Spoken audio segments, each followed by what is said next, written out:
الحمد لله وكفى وسلام على عباده الذين اصطفى أما بعد أعوذ بالله من الشيطان الرجيم بسم الله الرحمن الرحيم وإني لغفار لمن تاب وآمن وعمل صالحا ثم اهتدى سبحان ربك رب العزة عما يصفون وسلام على المرسلين والحمد لله رب العالمين اللهم صل على سيدنا محمد وعلى آل سيدنا محمد وبارك وسلم۔ احادیث مبارکہ کو جب پڑھا جاتا ہے تو یوں محسوس ہوتا ہے کہ اللہ کے پیارے حبیب صلی اللہ علیہ وسلم نے اپنی امت کو ایسے چھوٹے چھوٹے اور آسان عمل بتا دیے کہ جن کو کرنے سے ہر بندہ سیدھا جنت میں چلا جائے، جہنم میں جانے کا رزق ہی باقی نہ رہے۔ جیسے کوئی بندہ تسلی کر لیتا ہے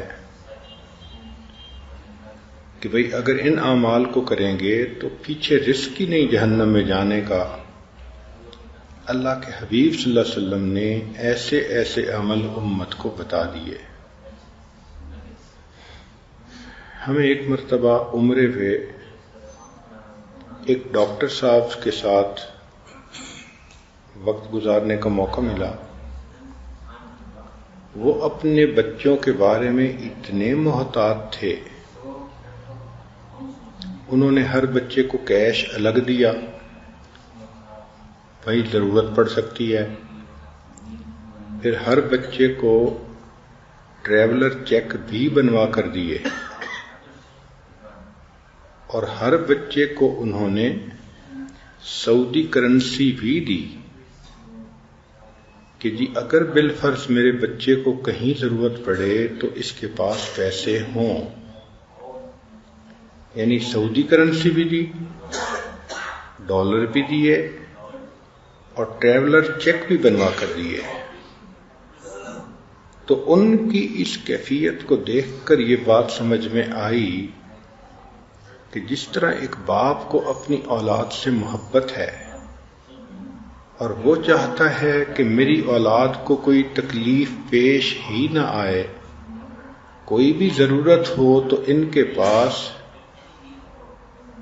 پیسے موجود ہوں، تو بالکل اللہ کے پیارے حبیب صلی اللہ علیہ وسلم نے اپنی امت کے ساتھ یہی معاملہ کیا۔ چھوٹے چھوٹے عمل، مختصر عمل، مگر ایسے کہ انسان اگر باقاعدگی سے کرے تو روز کے گناہ روز دھلتے جائیں۔ ہم یہ غلطی کرتے ہیں کہ ان اعمال کو کرنا بھول جاتے ہیں، غفلت برتتے ہیں، جس کی وجہ سے گناہوں کی میل دلوں کے اوپر جمتی چلی جاتی ہے۔ عورتیں اس بات کو اچھی طرح سمجھتی ہیں کہ روز گھر کی صفائی کر دی جائے تو گھر بالکل اجلا سفید رہتا ہے، صاف چمکتا ہے، اور اگر مہینوں بعد صفائی کریں تو داغ دھبے دور ہی نہیں ہوتے۔ آج ہم نے دل کی مثال ایسی ہی بنا لی۔ چنانچہ اس مجلس میں جو دعائیں بتائی جا رہی ہیں ان کو آپ روزانہ کرنے کا معمول بنا لیں۔ اس بات کی اہمیت کو سمجھیں کہ میں تو دنیا میں دھوپ کی گرمی برداشت نہیں کر سکتی، جہنم کی گرمی کو کیسے برداشت کروں گی؟ میں تو خاوند کی تیکھی نظروں کو برداشت نہیں کر سکتی کہ مجھ سے برداشت ہی نہیں ہوتا کہ خاوند سیریس ہو کے میری طرف دیکھے، تو میں قیامت کے دن کی ساری مخلوق کے سامنے کی ذلت کو کیسے برداشت کروں گی؟ اس لیے جس طرح میں روزانہ اپنے دنیا کے گھر کو چمکانے کے لیے 1-2 گھنٹے لگاتی ہوں.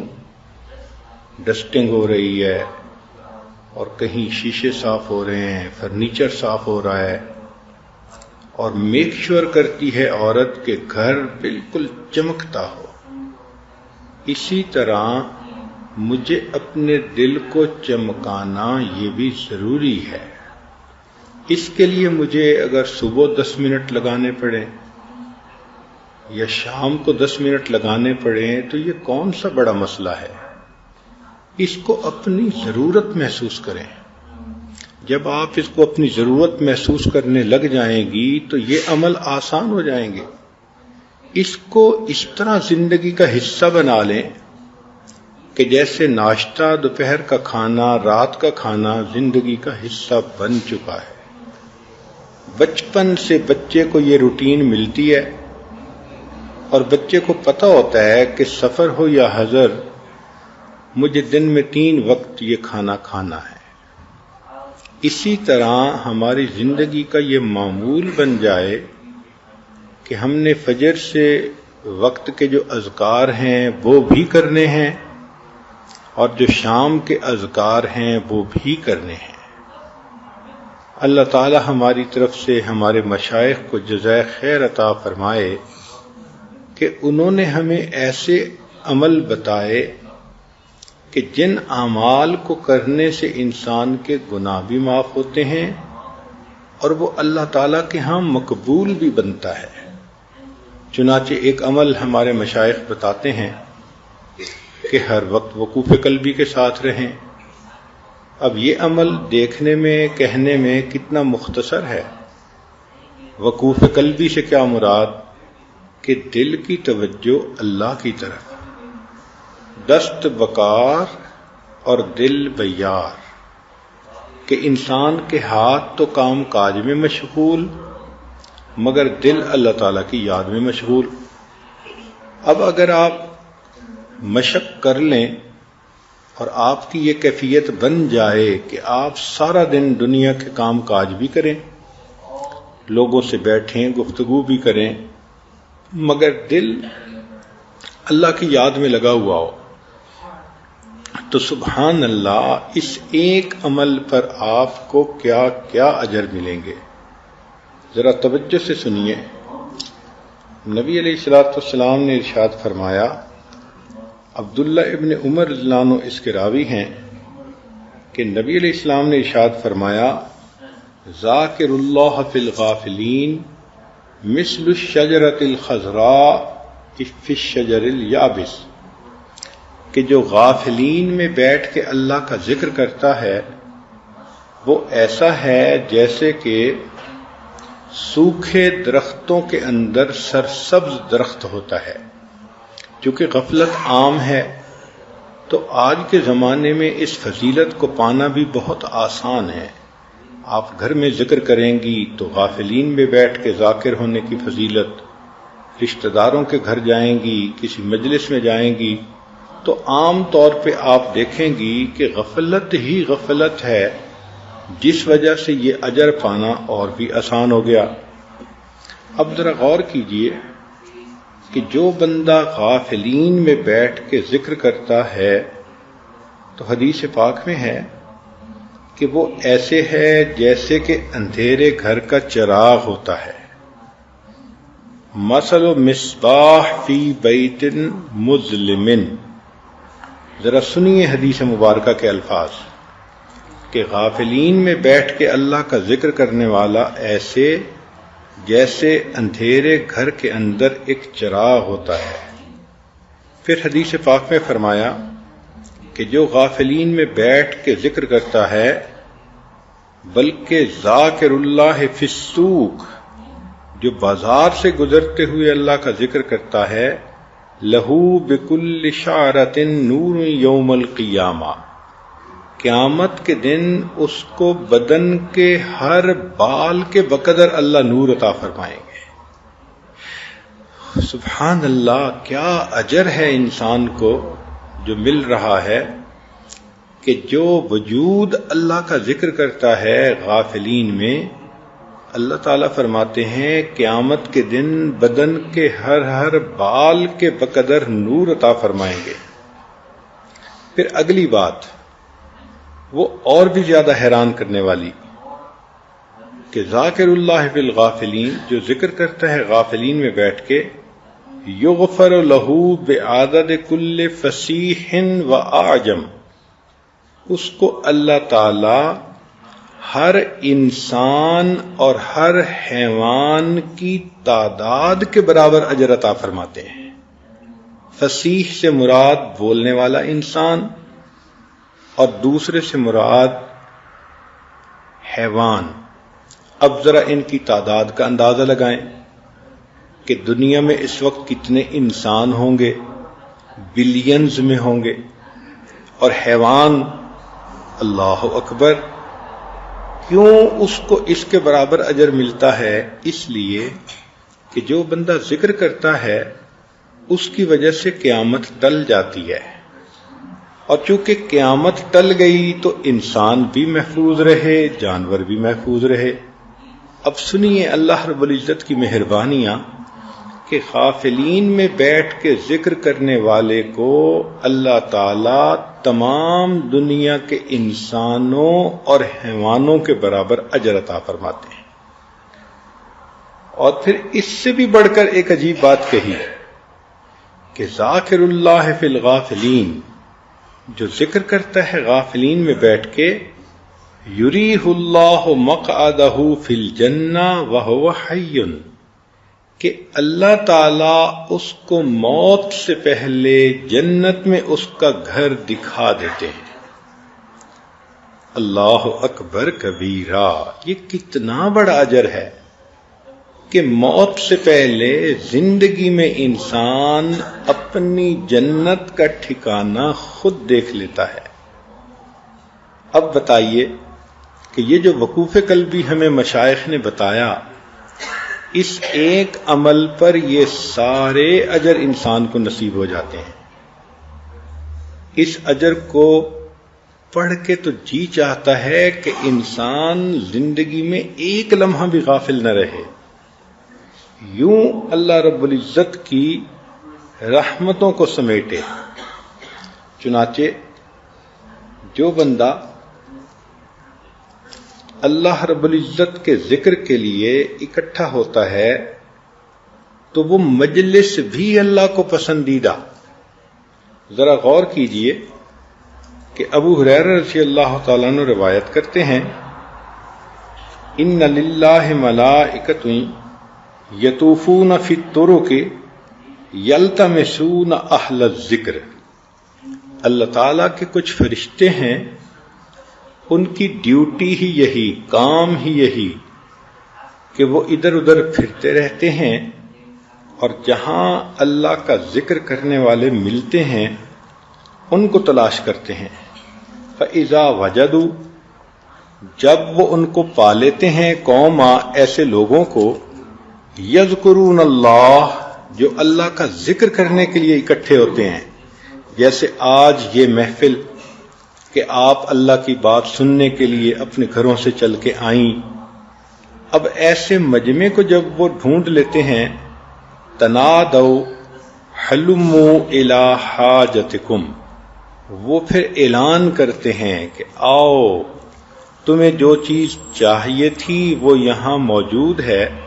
فیحفونہم باجنحتہم الی السماء الدنیا، وہ ملائکہ اس مجمع کو گھیر لیتے ہیں، اپنے پروں سے ڈھانپ لیتے ہیں، حتیٰ کہ اس مجمع سے لے کے آسمان دنیا تک اکٹھے ہو جاتے ہیں.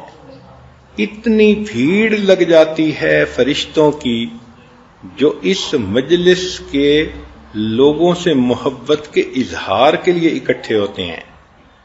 قال، نبی علیہ السلام نے فرمایا کہ جب وہ مجلس ختم ہوتی ہے اور یہ فرشتے اللہ تعالیٰ کے حضور پہنچتے ہیں تو اب اللہ تعالیٰ کو یہ بندے اتنے پسند کہ اللہ تعالیٰ ان سے فرشتوں سے کارگزاری سنتے ہیں. اور جب آپ کو کہیں محبت ہو اور وہاں کی کوئی بات سنائے تو آپ پوری پوری ڈیٹیل سننا چاہیں گی.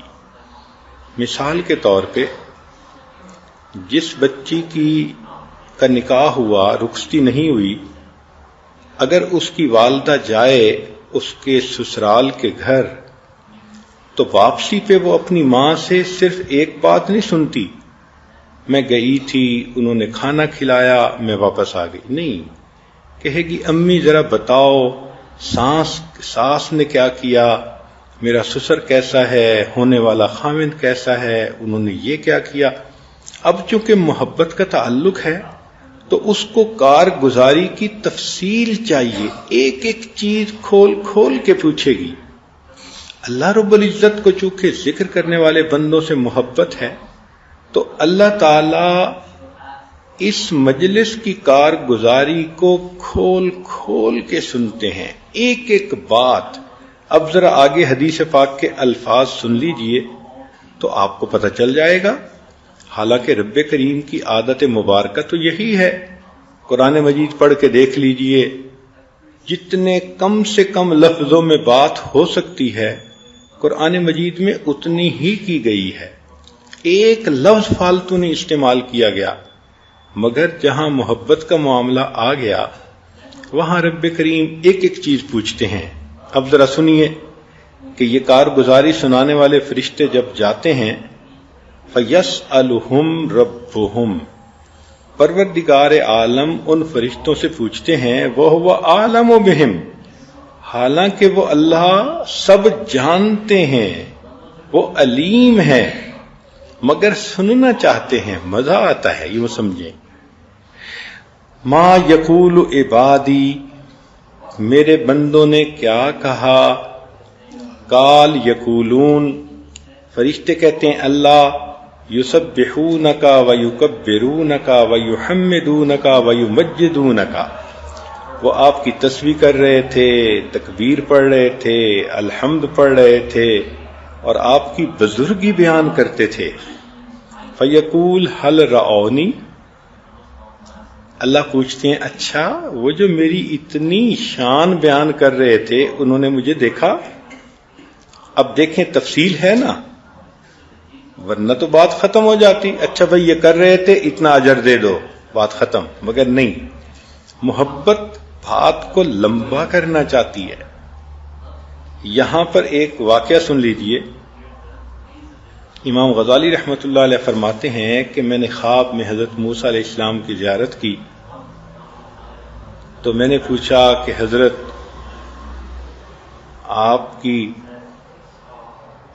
آپ کا تذکرہ قرآن مجید میں، تو انہوں نے پوچھا کہ تم کون ہو. تو میں نے پھر اپنی تفصیل بتانی شروع کی کہ میرے والد کا نام یہ، ان کا نام یہ، ان کا نام یہ، لمبا کام. تو موسیٰ علیہ السلام نے فرمایا کہ اے بندے تو نے تو بہت لمبا کلام کیا. تو میں نے خواب میں جواب دیا کہ حضرت اللہ تعالیٰ نے آپ سے یہ پوچھا تھا وَمَا تِلْكَ بِيَمِينِكَ يَا موسیٰ، اے موسیٰ علیہ السلام آپ کے دائیں ہاتھ میں کیا ہے؟ آپ نے جواب دیا ہے یا عصای، یہ میرا عصا ہے، لاٹھی ہے. تو اتنا جواب کافی تھا. مگر آپ نے تو بات لمبی کرتے ہوئے کہا اتوکأ علیہا واحش بہا علی غنمی ولی فیہا معارب اخری. تو یہ اتنی تفصیل کرنے کی کیا ضرورت تھی؟ تو موسیٰ علیہ السلام نے فرمایا بھائی میں تو اللہ تعالیٰ سے ہم کلامی کر رہا تھا اور میرا جی چاہتا تھا کہ جتنا کلام لمبا ہو اتنا اچھا. تو امام غزالی رحمۃ اللہ نے خواب میں کہا کہ حضرت میں بھی تو کلیم اللہ سے بات کر رہا ہوں، میرا بھی جی چاہا جتنی لمبی بات ہو اتنا زیادہ اچھا. تو جہاں محبت ہوتی ہے پھر لمبی بات کا مزہ آتا ہے. اب دیکھیے فرشتوں نے بتا دیا اللہ وہ ذکر کر رہے تھے، اب مختصر بات تو یہی تھی کہ کہہ دیتے اچھا بھئی اجر دے دو، مگر نہیں، آگے سوال پوچھ رہے ہیں کیا انہوں نے مجھے دیکھا؟ فرشتے کہتے ہیں نہیں. واللہ ما رأوک، قال فیقول، پھر اللہ پوچھتے ہیں کیف لو رآنی، اچھا اگر وہ دیکھ لیتے تو کیا ہوتا؟ قال فیقولون لو رأوک کانوا اشد لک عبادتا واشد لک تمجیدا واکثر لک تسبیحا، اللہ اگر وہ دیکھ لیتے اور زیادہ آپ کی تسبیح بیان کرتے، عبادت کرتے، بزرگی بیان کرتے۔ قال یقول فما یسألونی، پھر اللہ اگلا سوال پوچھتے ہیں اچھا وہ مجھ سے کیا مانگتے تھے؟ قال یسألونک الجنہ، اے اللہ وہ جنت مانگتے تھے۔ قال یقول وہل رأوہا، اب اللہ تعالیٰ پھر پوچھتے ہیں کیا انہوں نے جنت کو دیکھا ہے؟ قال یقولون لا، نبی اسلام نے فرمایا کہ فرشتے کہتے ہیں کہ انہوں نے نہیں دیکھا، واللہ یا رب ما رأوہا۔ قال فیقول، نبی اسلام نے فرمایا کہ پھر فرماتے ہیں فکیف لو رأوہا، اچھا بھئی جنت کو دیکھ لیتے تو کیا ہوتا؟ قال یقولون لو انہم رأوہا کانوا اشد علیہا حرصا واشد لها طلبا واعظم فیہا رغبا، اگر وہ دیکھ لیتے تو ان کی حرص اور ان کی طلب اور ان کی رغبت اور زیادہ ہو جاتی۔ قال فمما یتعوذون، اچھا بھئی بتاؤ وہ کس چیز سے پناہ مانگ رہے تھے؟ قال یقولون من النار، فرشتے کہتے ہیں کہ اللہ جہنم سے پناہ مانگ رہے تھے۔ قال یقول فہل رأوہا، اچھا بھئی انہوں نے جہنم کو دیکھا؟ یقولون لا واللہ یا رب ما رأوہا، اللہ انہوں نے جہنم کو نہیں دیکھا۔ قال یقول فکیف لو رأوہا، سبحان اللہ، حدیث مبارکہ کا ایک ایک لفظ بتا رہا ہے کہ اللہ تعالیٰ کو یہ تذکرہ ہی اتنا اچھا لگتا ہے کہ بات لمبی سے لمبی کھول کھول کے بیان کی جا رہی ہے۔ پھر پوچھتے ہیں لو رأوہا کانوا اشد منہا فرارا واشد لها مخافتا، اگر وہ جہنم کو دیکھ لیتے تو جہنم سے ڈرتے اور دور ہونے کی اور کوشش کرتے۔ قال فیقول، پھر اللہ فرماتے ہیں فأشہدکم، میں تمہیں گواہ بنا رہا ہوں، انی قد غفرت لہم، کہ میں نے ان سب کی بخشش کر دی۔ سبحان اللہ، اللہ تعالیٰ ویسے بھی اعلان فرما سکتے تھے، وہ تو کائنات کے پروردگار ہیں، مگر یہ محبت ہے کہ اللہ ان تمام فرشتوں کو گواہ بنا کے کہہ رہے ہیں میرے فرشتوں تم گواہ رہنا قیامت کے دن میں نے ان تمام بندوں کے گناہوں کو معاف کر دیا۔ قال یقول ملک من الملائکہ، فرشتوں میں سے ایک فرشتہ کہتا ہے کہ فیہم فلان، اللہ ایک عورت تو ایسی تھی، لیس منہم انما جاء لحاجہ، وہ کوئی مجلس سننے کی نیت سے نہیں آئی تھی، اس کو تو گھر کی چابیاں چاہیے تھیں جو امی لے کے آ گئی تھی، تو وہ پیچھے سے چابیاں لینے آئی تھی اور وہ بھی وہیں موجود تھی۔ قال، اللہ فرماتے ہیں ہم الجلساء لا یشقى جلیسہم، یہ میری وہ بندیاں ہیں کہ ان کی مجلس میں بیٹھنے والا کوئی بھی بدبخت نہیں ہو سکتا، میں نے اس کی بھی مغفرت کر دی۔ سبحان اللہ، جو گاڑی پہ لانے والے ہیں ان کی بھی مغفرت، جو ساتھ آنے والے ہیں ان کی بھی مغفرت۔ تو اس سے پتہ چلتا ہے کہ ذکر کرنا اللہ رب العزت کو کتنا پسندیدہ ہے۔ سبحان اللہ۔ اب چھوٹے چھوٹے ایسے اعمال ہیں کہ جن کو کرنے میں کوئی وقت بھی نہیں لگتا، بہت مختصر، لیکن اس کا اجر نبی علیہ الصلوۃ والسلام نے بتلایا۔ چنانچہ حدیث مبارکہ میں فرمایا کہ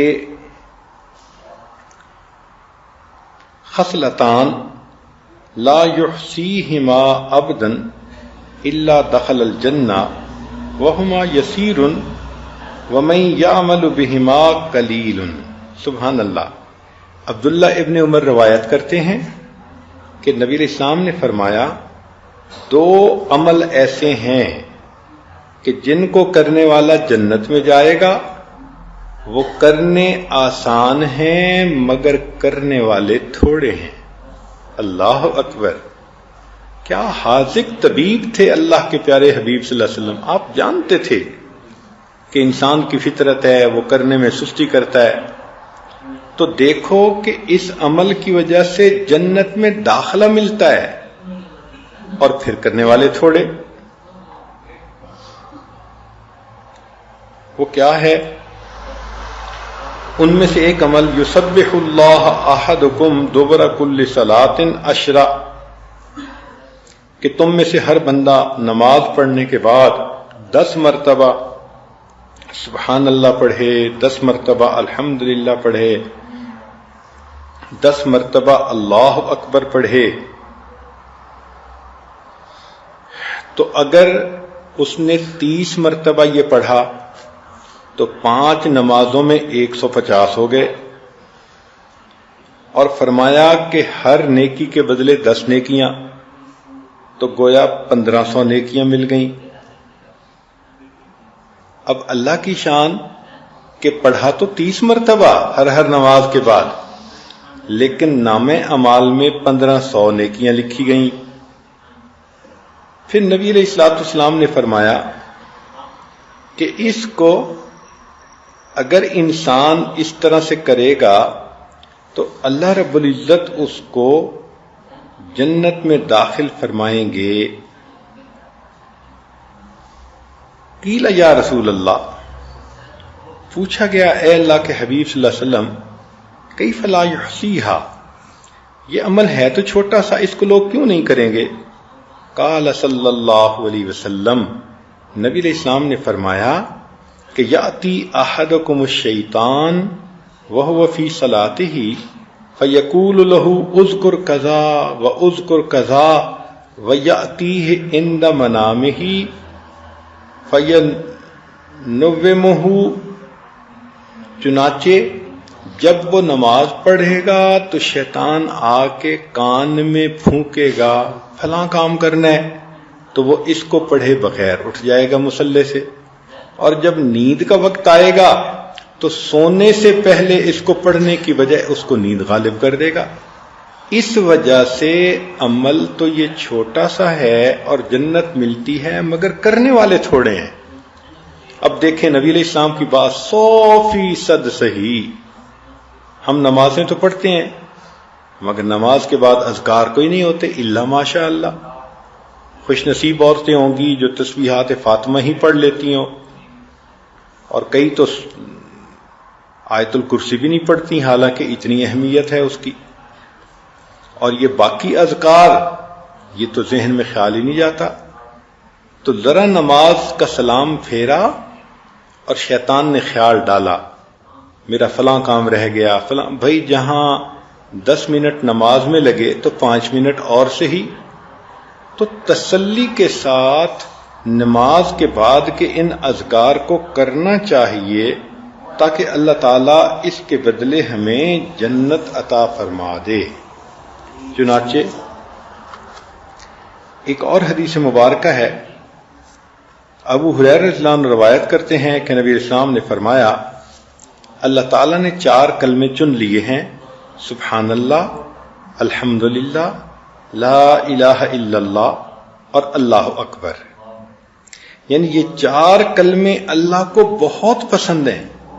اب آپ ان 4 لفظوں کو یوں سمجھ لیجئے اپنی گفتگو کا حصہ بنا لیں، بات کرتے ہوئے سبحان اللہ، اللہ نے مجھ پر یہ مہربانی کر دی، سبحان اللہ میری بیٹی پاس ہو گئی، سبحان اللہ میرے بیٹے نے قرآن مجید پڑھ لیا، سبحان اللہ۔ تو سبحان اللہ کا لفظ اپنی گفتگو میں استعمال کرنا شروع کر دیں۔ پھر الحمدللہ کا لفظ بھی کریں کہ الحمدللہ آج میرا خامد بہت خوش تھا، الحمدللہ وقت پہ میں نے کھانا بنا لیا، سب لوگوں نے خوب مزے سے کھایا، الحمدللہ۔ تو الحمدللہ کا لفظ استعمال کریں۔ اسی طرح اللہ اکبر، جو بندہ بھی کوئی تعجب کی بات کرے تو سن کے کہیں اللہ اکبر، اچھا اللہ نے ایسے مہربانی کر دی۔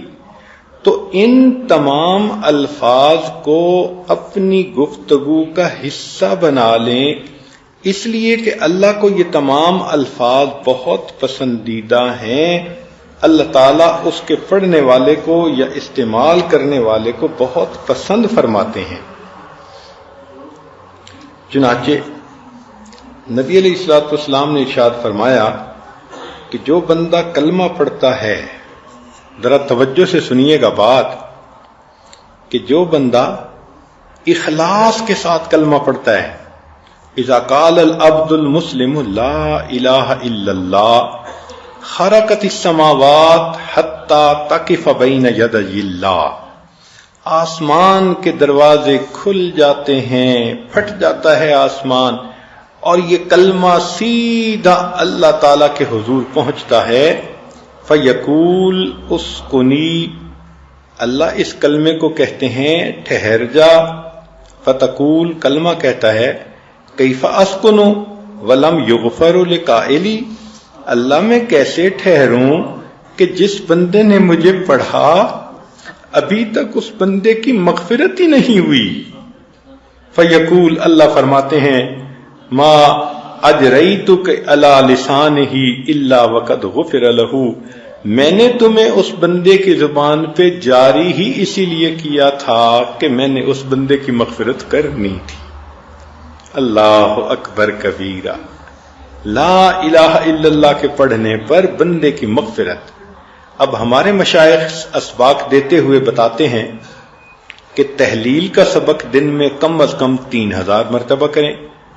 اب جو عورت دن میں 3000 مرتبہ چلتے پھرتے زبان سے لا الہ الا اللہ، لا الہ الا اللہ، لا الہ الا اللہ پڑھتی رہے، تو بتائیں ہر دفعہ پڑھنے پر اگر کلمہ بخشش کی خوشخبری دلواتا ہے تو 3000 دفعہ پڑھنے والی کو کتنی خوشخبریاں ملیں گی۔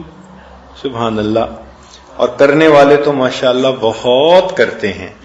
ہمارے ہی جماعت کے بعض مرد اور عورتیں 7000 مرتبہ کلمہ پڑھتے ہیں، 10000 مرتبہ کلمہ پڑھتے ہیں۔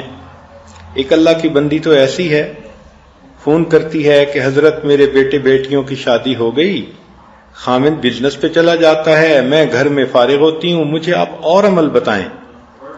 میں نے کہا بھئی 10000 مرتبہ کلمہ پڑھ لو۔ فون کر کے کہنے لگی حضرت اور بتائیں۔ میں نے کہا زیادہ کر لو۔ کتنا؟ میں نے کہا 20000 دفعہ۔ چنانچہ اس نے 20000 دفعہ کرنا شروع کیا۔ پھر چند دن بعد فون کیا، حضرت میرے پاس وقت ہوتا ہے، مجھے اور بتائیں۔ میں نے کہا بھئی 25000 مرتبہ۔ اس نے 25000 کرنا شروع کیا۔ پھر فون کیا کہ وقت ہوتا ہے۔ اللہ کی شان کے عام دنوں میں، رمضان کی بات نہیں، عام دنوں میں وہ اللہ کی بندی ہر روز 40000 مرتبہ کلمے کا ورد کرتی ہے۔ اب 40000 مرتبہ اگر زبان سے لا الہ الا اللہ نکلا ہوگا تو اس کی مغفرت یقینی نہیں ہوگی تو پھر کیا ہوگی؟ آج کتنی عورتیں ہیں کہ جن کی یہی کیفیت ہے کہ بچوں کی شادیاں ہو گئیں، وہ گھر میں ہوتی ہیں، فارغ بھی ہوتی ہیں، مگر زبان نہیں کھلتی، اللہ کا کلمہ زبان پہ جاری نہیں ہوتا، یا تو پتہ نہیں ہوتا، اور اگر پتہ ہوتا ہے تو غفلت ہوتی ہے۔ تو ہم تو اگر چاہیں تو دنیا میں ایسے عمل کر سکتے ہیں کہ مومن کا جنت میں جانا یقینی بن جائے۔ میں بار بار یہ بات عرض کر رہا ہوں کہ ایسی زندگی گزاریں کہ جہنم میں جانے کا رسک ہی نہ رہے پیچھے، ایسی زندگی ہو، ایسے اعمال ہوں، ایسی نیکیاں ہوں، اللہ کو اتنی پسندیدہ زندگی ہو کہ دنیا میں اللہ اس کو جنت کا گھر دکھا دے۔ میرے بندے، میں نے تیرے لیے مہمان نوازی کے لیے یہ جگہ تیار کر رکھی ہے۔ یہ ہوئی نا زندگی۔ چنانچہ ایک اور بھی عمل ہے کہ جو انسان اشہد اللہ الہ الا اللہ یہ پڑھتا ہے، ایک تو تھا نا لا الہ الا اللہ پڑھنا، اب یہ دوسری حدیث مبارکہ ہے کہ اذ قال العبد اشہد اللہ الہ الا اللہ، جب بندہ کہتا ہے کہ میں گواہی دیتا ہوں کہ اللہ کے سوا کوئی معبود نہیں، قال اللہ، اللہ فرماتے ہیں یا ملائکتی علم عبدی، اے میرے فرشتوں، میرے بندے نے معلوم کر لیا انہ لیس لہ رب غیری، کہ اس کا میرے سوا کوئی اور رب نہیں ہے۔ اشہدکم، دیکھیں اس نے میری ربوبیت کی گواہی دی میں تمہیں گواہ بنا کے کہتا ہوں قد غفرت لہو، میں نے اس بندے کے گناہوں کو معاف کر دیا. حل جزاء الاحسان الا الاحسان، عدلے کا بدلہ. بندے نے گواہی دی کہ اللہ کے سوا کوئی معبود نہیں. اللہ فرشتوں کو گواہ بناتے ہیں کہ میرے فرشتوں، میں نے اس بندے کی مغفرت کر دی، تم میری اس بات کے اوپر گواہ رہنا. اور ایک حدیث مبارکہ میں معاذ بن جبل رضی اللہ عنہ فرماتے ہیں کہ نبی علیہ السلام نے فرمایا ما من نفس تموت، کوئی ایسا بندہ نہیں جو فوت ہو وہی تشہد اللہ الہ الا اللہ و انی رسول اللہ، اور وہ موت کے وقت کلمہ پڑھے کہ میں گواہی دیتا ہوں اللہ کے سوا کوئی معبود نہیں اور نبی علیہ السلام ان کے رسول ہیں. یرجع ذلک الی قلب موقن الا غفر اللہ لہ، تو اللہ تعالی صدق کے دل کے ساتھ اس گواہی پر اس بندے کے گناہوں کی، تمام زندگی کے گناہوں کی مغفرت فرما دیتے ہیں. تو جو بندہ زندگی میں بار بار کلمہ پڑھتا ہوگا تو موت کے وقت اسی کی زبان پہ کلمہ جاری ہوگا نا. نبی علیہ السلام نے فرمایا کما تعیشون تموتون، تم جس حال میں زندگی گزارو گے تمہیں اسی حال میں موت آئے گی.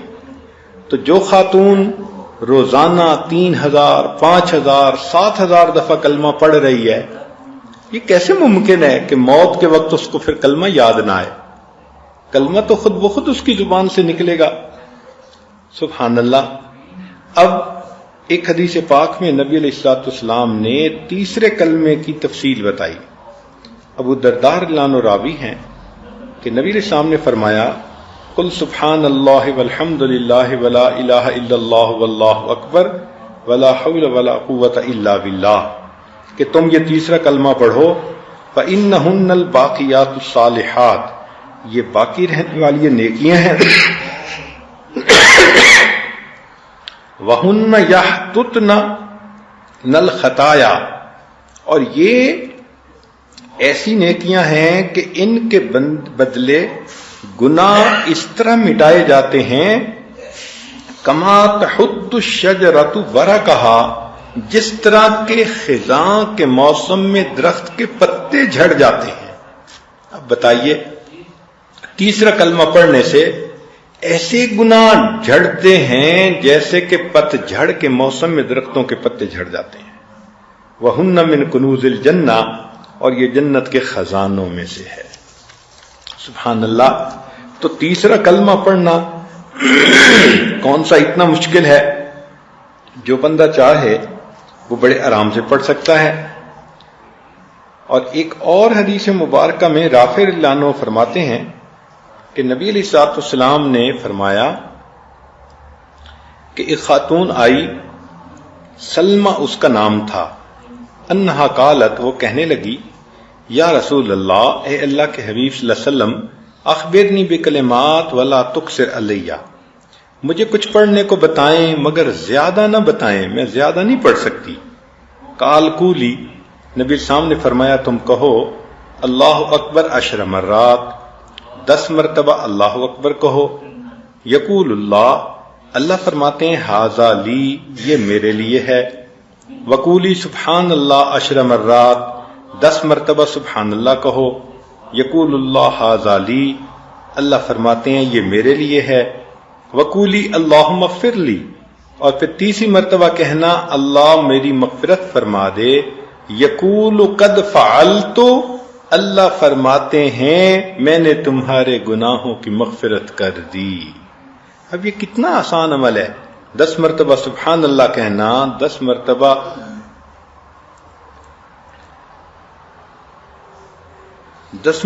سبحان اللہ کہنا، 10 مرتبہ اللہ اکبر کہنا، اور 10 مرتبہ اللہم اغفر لی کہنا. اور مزے کی بات یہ کہ 10 مرتبہ جب تم کہو گی فتقولین 10 مرارن یقول قد فعلت، ہر مرتبہ تم اللہم اغفر لی کہو گے تو ہر مرتبہ اللہ فرمائیں گے میں نے تیری مغفرت کر دی. 10 مرتبہ کہیں گے. اللہ اکبر کبیرہ. اب سوچئے کہ یہ کیسے اذکار ہیں کہ جن کی وجہ سے انسان کے گناہ معاف ہوتے ہیں، اور اللہ تعالیٰ 10 مرتبہ کہتے ہیں کہ میں نے تمہارے گناہوں کی مغفرت کر دی، اور اگر 100 مرتبہ سبحان اللہ پڑھ لے تو 1000 نیکیاں لکھی جاتی ہیں، 1000 گناہ معاف ہوتے ہیں۔ سعد رضی اللہ عنہ نے روایت کی کہ نبی علیہ السلام نے فرمایا جو شخص ہر روز 100 مرتبہ سبحان اللہ پڑھے تو اللہ تعالیٰ 1000 نیکیاں لکھوا دیتے ہیں اور 1000 گناہوں کو اللہ تعالیٰ معاف فرما دیتے ہیں۔ اسی طرح فجر کی نماز کے بعد اگر 100 مرتبہ سبحان اللہ پڑھ لے اور 100 مرتبہ لا الہ الا اللہ پڑھ لے تو حدیث مبارکہ میں ہے، ابو ہریرہ رضی اللہ عنہ نے روایت کیا کہ غفرت لہو ذنوبہ ولو کانت مثل زبد البحر، کہ جو 100 مرتبہ سبحان اللہ اور 100 مرتبہ لا الہ الا اللہ فجر کے بعد پڑھے، اللہ اس کے گناہ کو معاف کر دیتے ہیں اگرچہ وہ سمندر کی جھاگ کے برابر کیوں نہ ہوں۔ اب بتائیں کہ اتنی مختصر سی تسبیح ہے، لیکن اس کے کرنے سے اللہ تعالیٰ اتنے گناہوں کو معاف کر دیتے ہیں اگرچہ وہ سمندر کی جھاگ کے برابر کیوں نہ ہوں۔ اللہ اکبر کبیرہ۔ اب ایک حدیث مبارکہ میں تسبیحات فاطمہ کے بارے میں آتا ہے۔ تسبیحات فاطمہ کہتے ہیں نماز کے بعد 33 مرتبہ سبحان اللہ، 33 مرتبہ الحمدللہ اور 34 مرتبہ 33 مرتبہ اللہ اکبر، اور 100 کو پورا کرنے کے لیے 1 مرتبہ لا الہ الا اللہ وحدہ لا شریک لہ لہ الملک ولہ الحمد وہو علی کل شیء قدیر یہ پڑھ لے۔ اس حدیث مبارکہ میں ایسے ہے تو فرماتے ہیں کہ اس کے گناہوں کی مغفرت کر دی جائے گی، وَإِن كَانَتْ مِثْلَ زَبَدِ الْبَحْرِ، اگرچہ وہ گناہ سمندر کی جھاگ کے برابر کیوں نہ ہوں۔ تو تسبیحات فاطمہ کا پورا معمول ہو اور اس کو کیے بغیر آپ مصلی سے مت اٹھا کریں، پھر دیکھیے اللہ تعالیٰ کیسے مہربانی فرماتے ہیں۔ ایک حدیث مبارکہ میں انس رضی اللہ عنہ نے روایت کی ہے کہ نبی علیہ السلام نے فرمایا کہ جو شخص نماز کے بعد کہے سبحان اللہ العظیم وبحمدہ لا حول ولا قوت الا باللہ، وہ شخص قیامت کے دن اس حال میں کھڑا ہوگا کہ اس کے گناہوں کی مغفرت ہو چکی ہوگی، قام مغفور اللہ، قیامت کے دن اللہ کے سامنے اس حال میں پیش ہوگا کہ گناہوں کی مغفرت ہو چکی ہوگی۔ اب جس بندے کے گناہوں کی مغفرت ہو چکی وہ تو سیدھا جنتی۔ تو ایسے عمل کریں کہ قیامت کے دن جہنم میں جانے والا رزق ہی نہ رہے۔ اور یہ چیز حدیث مبارکہ کی جو دعائیں ہیں ان پر عمل کرنے سے انسان کو حاصل ہو سکتی ہے۔ چنانچہ استغفار پڑھنا ہر نماز کے بعد اللہ کو یہ بھی پسند۔ حدیث پاک میں ہے من قال دبر کل صلاۃ استغفر اللہ واتوب الیہ، ہر نماز کے بعد جو یہ کہے استغفر اللہ واتوب الیہ غفر لہ وان کان فر من الزحف، اللہ بخشش کر دیتے ہیں اگرچہ وہ میدان جہاد سے بھاگا ہوا ہی کیوں نہ ہو۔ یعنی اتنا بڑا گناہ کہ میدان جہاد سے بندہ بھاگ جائے، فرماتے ہیں کہ نماز کے بعد استغفار پڑھ لے اللہ اس کے بھی گناہ کو معاف فرما دیتے ہیں۔ سبحان اللہ، کتنی اللہ رب العزت کی رحمت ہے اور کتنی مہربانی ہے کہ سمندر کی جھاگ کے برابر گناہ معاف۔ اور ایک حدیث مبارکہ میں ہے کہ صحابی کہتے ہیں کہ نبی علیہ السلام نے فرمایا کہ جو بندہ کہتا ہے استغفر اللہ الذی لا الہ الا هو الحی القیوم واتوب الیہ غفر لہ وان کان قد فر من الزحف، اللہ اس کی بھی مغفرت کو فرما دیتے ہیں اگرچہ وہ بھی جہاد سے بھاگا ہوا کیوں نہ ہو۔ اور ایک حدیث مبارکہ میں ہے کہ جو بندہ یہ کہتا ہے لا الہ الا اللہ واللہ اکبر ولا حول ولا قوت الا باللہ الا کفرت عنہ خطایاہ، مگر یہ کہ اس کے گناہ معاف ہو جاتے ہیں، ولو کانت مثل زبد البحر، اگرچہ وہ گناہ سمندر کی جھاگ کے برابر کیوں نہ ہوں۔ اب دیکھیے ایک ایک فکرہ ہے، اور ایک ایک فکرے پر اللہ رب العزت کی طرف سے اتنے اجر کا وعدہ ہے۔ اور سید الاستغفار کے بارے میں تو آپ کو کل بھی بتا دیا کہ اگر دن میں ایک مرتبہ پڑھ لیں اور اس رات موت آ گئی تو سیدھا جنتی، اور رات میں ایک مرتبہ پڑھ لیں اور اس رات میں موت آ گئی تو سیدھا جنتی۔ سبحان اللہ۔ تو سید الاستغفار اللہم انت ربی لا الہ الا انت خلقتنی وانا عبدک، اس کو یاد کر لیں اور اس کو دن میں ایک مرتبہ پڑھ لیں اور رات میں پڑھ لیں، تو دن میں پڑھیں گی تو سیدھا جنتی، اور رات میں پڑھیں گی اور موت آ گئی تو سیدھا جنتی۔ سبحان اللہ۔ اس استغفار کی اللہ رب العزت کے ہاں کس قدر قبولیت ہے۔ اور نبی علیہ السلام نے یہ بھی فرمایا کہ جو انسان صبح و شام 100 مرتبہ سبحان اللہ و بحمدہ پڑھتا ہے، غفرت ذنوبہ وان کانت اکثر من زبد البحر، اللہ اس کے گناہ کو معاف کر دیتے ہیں اگرچہ وہ گناہ سمندر کی جھاگ سے بھی زیادہ ہوں۔ دیکھیں پہلی حدیثوں میں ہے کہ سمندر کی جھاگ کے برابر کیوں نہ ہو، اور اس حدیث پاک میں ہے کہ سبحان اللہ و بحمدہ 100 مرتبہ پڑھ لینے سے اللہ گناہ معاف کرتے ہیں، وَإِن كَانَتْ أَكْثَرَ مِنْ زَبَدِ الْبَحْرِ، اگرچہ وہ سمندر کی جھاگ سے زیادہ ہی کیوں نہ ہوں۔ اب بتائیں کہ اللہ سے بخشش کروانا کتنا آسان کام ہے۔ اللہ تعالیٰ بھی چاہتے ہیں کہ میرے محبوب کے امتی جو خطائیں کر بیٹھتے ہیں تو یہ زبان کھولیں، کچھ تو بولیں، تاکہ اس کو بہانہ بنا کے میں ان کے گناہوں کو معاف کر دوں۔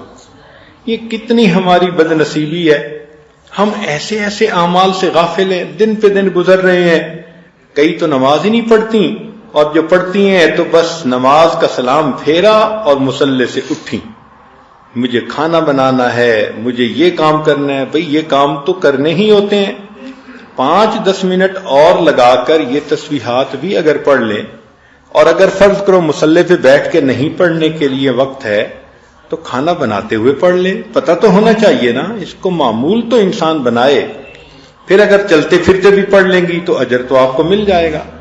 چنانچہ جو بندہ صبح و شام 10 مرتبہ یہ کلمات پڑھ لیتا ہے، لا الہ الا اللہ وحدہ لا شریک لہ لہ الملک ولہ الحمد یحیی ویمیت وہو علی کل شیء قدیر، اللہ تعالی اس بندے کے 10 خطائیں معاف فرما دیتے ہیں، 10 نیکیاں لکھ دیتے ہیں، اور 10 غلام آزاد کرنے کے برابر اجر دیتے ہیں۔ اور اگلی مزے کی بات کہ اللہ تعالیٰ اس کی شیطان سے حفاظت فرماتے ہیں۔ اب بتائیں یہ کتنا مزے کا عمل ہے کہ ہم اگر صبح شام 10 مرتبہ یہ پڑھ لیں تو اللہ کی حفاظت میں آ جائیں گے، شیطان بدبخت ہم سے کوئی ایسا گناہ نہیں کروا سکے گا کہ وہ ہمیں اللہ سے دور کر دے، اللہ کی حفاظت ہوگی۔ اب دیکھیں آپ چاہتی ہیں کہ اللہ تعالیٰ کی میرے اوپر حفاظت ہو، تو 10 مرتبہ یہ کلمات پڑھنے سے اللہ کی حفاظت میں آ جائیں گی، اللہ تعالیٰ شیطان بدبخت سے محفوظ فرمائیں گے۔ یہ اللہ رب العزت کا کتنا بڑا کرم اور کتنا بڑا احسان ہے۔ اب ذرا اور باتیں سن لیجئے۔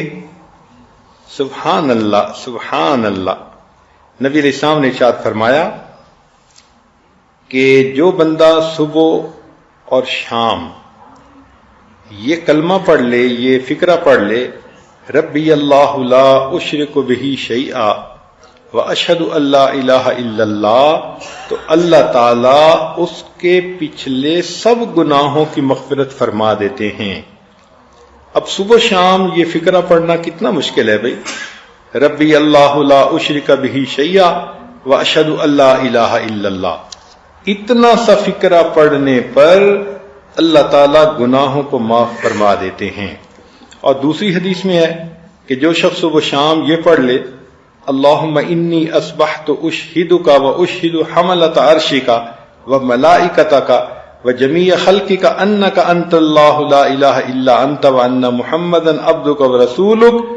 اللہ فرماتے ہیں کہ اس دن جو گناہ سرزد ہوئے وہ بھی معاف، اور اس رات جو گناہ سرزد ہوئے وہ بھی معاف۔ آپ دیکھیں نا کہ بچے کو آپ روزانہ صبح اور شام ٹوتھ پیسٹ کرنے کی کتنی اہمیت بتاتی ہیں کہ بچے رات کو سونے سے پہلے بھی دانتوں کو صاف کر لو اور صبح اٹھتے ہی اپنے دانتوں کو صاف کر لو، یہ بہت ضروری ہے۔ تو بھائی اگر منہ کا صاف کرنا اتنا ضروری کہ شام کو بھی ٹوتھ پیسٹ کرو صبح بھی کرو، تو کیا دل کو صاف کرنا ضروری نہیں ہے؟ آپ حیران ہوں گی کہ اس فکرے کے پڑھنے سے پورے دن کے گناہ معاف اور رات کو پڑھنے سے پوری رات کے گناہ معاف۔ تو بچوں کو بتائیں کہ بچوں یہ فکرہ پڑھے بغیر تم نے صبح نہیں کرنی اور یہ فکرہ پڑھے بغیر تم نے نیند نہیں کرنی۔ جب یوں کہیں گی تو بچوں کے دل منور ہوں گے، بچے آپ کے نافرمان نہیں بنیں گے، نمازوں میں کوتاہی نہیں کریں گے، بچے تعلیم کے معاملے میں آپ کو ٹف ٹائم نہیں دیں گے۔ ہم خود تو بچوں کو وہ عمل بتاتے نہیں، اور جب بچے بگڑتے ہیں تو پھر بیٹھ کے آنسو بہانے کے سوا کوئی کام نہیں ہوتا۔ تو اللہ تعالی ہمیں یہ نبی علیہ الصلوۃ والسلام نے جو امت کو ہیرے موتی دیے، ان سے فائدہ اٹھانے کی توفیق عطا فرما دے۔ چنانچہ نبی علیہ الصلوۃ والسلام نے ایک اور بات فرمائی کہ جو شخص 3 مرتبہ یہ کلمہ پڑھے فجر کے بعد اور عصر کے بعد 3 مرات 3 مرتبہ، استغفر اللہ الذی لا الہ الا هو الحی القیوم واتوب الیہ، کفرت عنہ ذنوبہ وان کان مثل زبد البحر، اللہ اس کے گناہ کو معاف کر دیتے ہیں اگرچہ وہ سمندر کی جھاگ کے برابر کیوں نہ ہوں۔ اب آج کی اس مجلس کی آخری حدیث مبارکہ ذرا سن لیجئے کہ فجر اور عصر کے بعد جو بندہ یہ پڑھے لا الہ الا اللہ وحدہ لا شریک لہ لہ الملک ولہ الحمد وہو حی لا یموت بیدہ الخیر وہو علی کل شیء قدیر، تو سنیے کہ نبی علیہ السلام نے ارشاد فرمایا اس بندے کو اللہ تعالیٰ 10 نیکیاں عطا فرماتے ہیں، 10 گناہ معاف کرتے ہیں، اور جنت میں اس کے 10 درجے بلند کرتے ہیں، اور پورا دن اللہ تعالی شیطانی حملوں سے اس کی حفاظت فرماتے ہیں۔ اب یہ جو خوشخبری ہے یہ تو ہم پہلے حدیثوں میں بھی سن چکے، مگر اس حدیث میں ایک خاص بات ہے۔ امام نسائی رحمت اللہ علیہ نے اسی حدیث کی روایت کی تو وہ فرماتے ہیں کہ 10 غلام آزاد کرنے کا ثواب بھی ملتا ہے، اور امام ترمذی رحمت اللہ علیہ نے بھی یہ حدیث نقل کی اور وہ فرماتے ہیں کہ اس کلمے کو پڑھنے سے فجر اور عصر کے بعد 10 ایسی نیکیاں کہ جو جنت کو واجب کر دیتی ہیں، اور 10 ایسے گناہ معاف کہ جو تباہ کرنے کے لیے کافی تھے، اور 10 مومن غلام آزاد کرنے کا ثواب ملتا ہے۔ اللہ اکبر کبیرہ۔ واقعی اللہ کے حبیب صلی اللہ علیہ وسلم نے کوئی چانس ہی نہیں چھوڑا کہ اگر ان کا امتی یہ اعمال کرتا رہے تو وہ قیامت کے دن کی شرمندگی اٹھانے والا ہو۔ میک شور کیا ہے نبی علیہ السلام نے کہ میرے امتی کو تو کوئی پریشانی آنی ہی نہیں چاہیے، بس یہ ادھر آنکھیں بند ہوں، قبر جنت کا باغ بنے، اللہ کے حضور قیامت کے دن یہ کھڑا ہو، عرش کا سایہ نصیب ہو، خوشبو کے ٹیلوں پر یہ سیر کرے جب تک لوگ حساب کتاب سے فارغ نہیں ہوتے، اور جب حساب کتاب ہو جائے اور میں جنت میں داخل ہوں تو میرا یہ بندہ میرے قدموں میں جگہ پائے۔ اللہ تعالی ہمیں ان اعمال کو اہتمام کے ساتھ کرنے کی توفیق عطا فرمائے۔ وآخر دعوانا ان الحمد للہ رب العالمین۔